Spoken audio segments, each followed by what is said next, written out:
বড় বড় টুকরো করে কাটা মাংস দড়ি দিয়ে বেঁধে গরম তেলে সরাসরি দেওয়া হয়।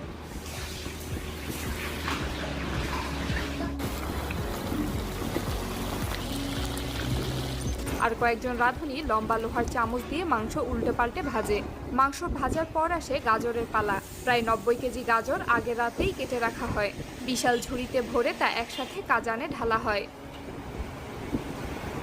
এরপর দেওয়া হয় 20 কেজি ছোলা। তারপর পেঁয়াজ, জিরা, ধনিয়া, কালো মরিচ, লবণ এবং কখনো কখনো শুকনো মরিচ যোগ করা হয়।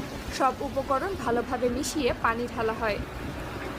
পানি ফুটতে শুরু করলে মাংস ও গাজরের রস মিশে তৈরি হয় ঝোলের মতো তরল, যাকে উজবেক রাঁধুনিরা বলে ঝিরভাগ। ঝিরভাগ হলো পিলাফের মূল স্বাদ। ঝিরভাগ ফুটতে থাকে প্রায় 1 ঘন্টা। এর মধ্যে কয়েকজন রাঁধুনি একসাথে কাঠি দিয়ে নেড়ে দেয় যাতে নিচে পুড়ে না যায়। ধীরে ধীরে মাংস নরম হয়, গাজর গলে যায়। এরপর আসে সবচেয়ে গুরুত্বপূর্ণ